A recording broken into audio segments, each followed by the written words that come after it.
Наша жизнь полна эмоций и красок, так же, как и эта осень. Друзья, с момента последней передачи прошел год, и за этот год очень много чего изменилось. И самое главное это то, что мы с моим мужем стали еще раз родителями. Теперь у нас 3 сыночка и лапочка-дочка. И знаете, я очень хорошо поняла, что родительство – это очень-очень-очень важно. И готовиться к нему нужно более осознанно. И поэтому очень хочу отснять для вас серию передачей про родительство. Подготовка к беременности, ведение беременности и роды.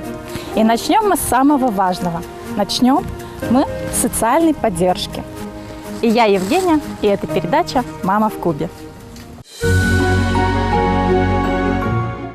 И сейчас мы с вами находимся в Канашском межтерриториальном медицинском центре, где специалист по социальной работе кабинета кризисной беременности Микусова Надежда Владимировна расскажет нам, на какие же пособия и выплаты имеют право наши женщины.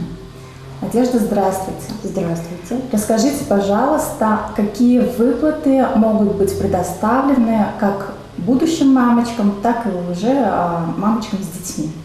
Все женщины, которые уже имеют детей или которые готовятся стать мамами, имеют право на такие выплаты, как единовременное пособие по рождению ребенка, единовременная выплата за раннюю постановку на учет в ранние сроки беременности в женскую консультацию до 12 недель, ежемесячное пособие до 1,5 лет, также выплата материнский капитал, компенсация на питание кормящих матерей, компенсация на питание беременным женщинам, а также многие другие выплаты.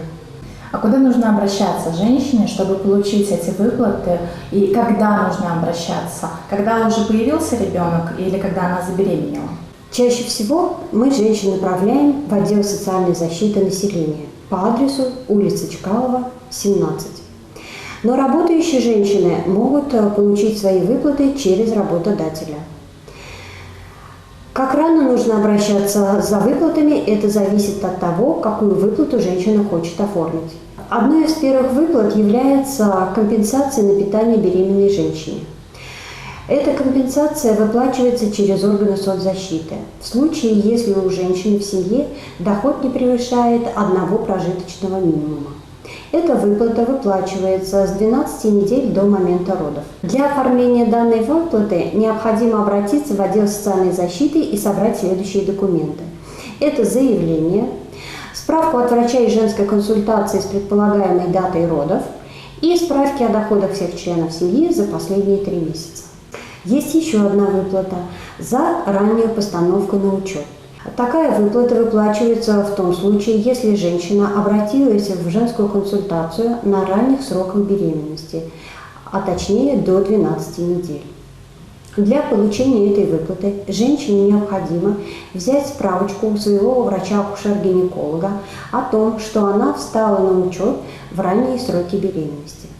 Затем эту справочку она должна предоставить своему работодателю, поскольку данная выплата выплачивается только трудоустроенным мамам.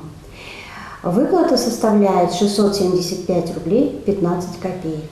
Выплачивается она в течение 10 дней после того, как женщина предоставила своему работодателю данную справочку. И когда ребенок рождается, далее какие выплаты? После рождения ребенка мама может обратиться в органы социальной защиты населения за следующими выплатами. Это единовременная выплата за рожденного ребенка 18 004 рубля 12 копеек. По уходу за ребенком до 1,5 лет минимальное пособие 6751 рубль 54 копейки.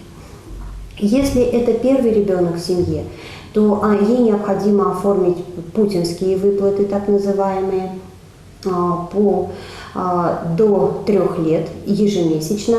На сегодня эта выплата составляет 9541 рубль. Если в семье родился второй ребенок, существует тоже такая же выплата 9541 с рождения до 3 лет, но она выплачивается из средств материнского капитала. Если в семье родился третий ребенок, существует так называемая в народе игнатьевская выплата. Это в связи с рождением третьего и последующих детей, которое на сегодняшний день составляет 9851 рубль. Оформляется она в органах соцзащиты населения. Для этого необходимо предоставить маме справки о доходах, заявление, копии свидетельства о рождении и копии своего паспорта. Я слышала, что сейчас все пособия будут перечисляться только на карту МИР. Это верно? Да, это верно. Действительно существует такой закон. С 1 мая 2019 года все детские пособия и пособия по материнству должны перечисляться только на карту МИР. В чем преимущество этой карты? Это то, что приходит СМС-уведомление о поступлениях, зачисление средств происходит в течение 5-30 минут, а также удобство оформления для получателя. Мама должна в отделе соцзащиты предоставить только номер карты. Ну, никаких реквизитов больше нет. Не нужно ходить в банк, брать выписку из лицевого счета, только назвать шестизначный номер карты МИР. Ну, друзья, это очень удобно, потому что раньше действительно всегда требовались выписки из банка. И сейчас очень активно везде говорится, да, о материнском капитале. Расскажите нам про него, пожалуйста. Да, действительно, сейчас выплачивается материнский капитал не только на второго ребенка, как раньше, но и на первенца. Материнский капитал выплачивается через пенсионный фонд. Но с 15 апреля женщинам не нужно ходить, оформлять, собирать документы на сертификат материнского капитала. С 15 апреля 2020 года Пенсионный фонд перешел на проактивное оформление материнского капитала. Что это значит? Это означает, что после того, как получили свидетельство о рождении ребенка, на основании его данных и на основании данных СНИЛС мамы автоматически формируется материнский капитал, и в госуслуги, в личный кабинет маме приходит уведомление о том, что она имеет сертификат на сумму 466 617 рублей, это на первого ребенка. На сегодняшний день на второго ребенка материнский капитал составляет 616 617 рублей. То есть, если это в случае, если мама на первого ребенка материнский капитал еще не получала. Материнский капитал на второго ребенка также оформляется автоматически, без подачи заявления. То есть сведения об оформлении сертификата фиксируются в едином реестре государственных услуг. Если у мамы возникли вопросы, вдруг ей не пришло уведомление в личный кабинет, необходимо обратиться на горячую линию пенсионного фонда по телефону 2 12 31. А какие дополнительные выплаты имеют многодетные семьи? Как я уже и говорила, что на третьего ребенка положены игнатьевские выплаты. Но помимо этих выплат необходимо, значит, маме оформить в органах соцзащиты материнский капитал. Это региональный капитал, но он выплачивается не всем семьям, а только в тех семьях, где средний душевой доход в семье не превышает прожиточного минимума. На одного члена семьи? На одного члена семьи. Также многодетным семьям положен участок земли, за которым вы можете обратиться в администрацию в земельный отдел. Также существует еще одна выплата. Это 450 тысяч на погашение ипотечного кредита, если таковой имеется. За данной выплатой вы можете обратиться в банк, где брали ипотечный кредит. Еще я слышала социальный контракт. Что это такое? Да, действительно, Министерство труда и социальной защиты предлагает малоимущим семьям еще одну меру поддержки – так называемый социальный контракт. Социальный контракт – это соглашение, которое заключается между отделом социальной защиты и гражданином, имеющим средний душевой доход ниже прожиточного минимума. Социальный контракт включает в себя 4 мероприятия. Первое мероприятие – это активный поиск работы. Второе, если гражданин хочет обучаться, менять профессию, может быть, пройти ему нужно стажировку, это вторая мера поддержки. Третья мера поддержки включает в себя выплату не более 250 тысяч рублей на развитие предпринимательства. То есть гражданин может открыть свое дело и оформить и индивидуальное предпринимательство, а также фермерское хозяйство. Также эти денежки можно потратить на закупку оборудования. Но, естественно, за полученные деньги нужно будет отчитаться, как и куда вы их потратили.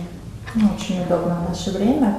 Кто хочет начать старт, да, вот как раз государство помогает в этом. Также в социальный контракт включено 4-е мероприятие. Оно включает в себя поддержку семей с детьми-инвалидами, где есть родители-инвалиды или один из родителей инвалид, а также многодетные семьи, имеющие 4 и более детей. А что это за помощь многодетным? Это выплата в размере 10 134 рублей, выплачивается ежемесячно, пока действует соцконтракт. Какие документы нужны для получения выплат? Как узнать список этих документов? Для каждой выплаты пакет индивидуален. Когда обращается женщина к нам в женскую консультацию, акушер-гинекологи направляют ее к специалисту по социальной работе, то есть ко мне. Я женщину консультирую, мы заполняем социальную карту, и я предоставляю в связи с ее ситуацией пакет документов.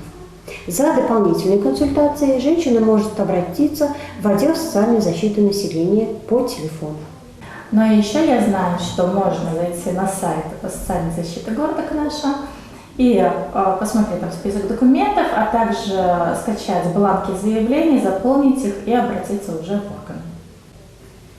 Ну и, друзья, я думаю, многие знают про пониженные ипотечные ставки для многодетных семей, также выплаты с 3 до 7 лет. Пользуйтесь. И если вдруг у вас какие-то возникли вопросы, вы можете всегда их задать, позвонив в нашу студию. До новых встреч, друзья! Я была очень рада вас видеть. До свидания.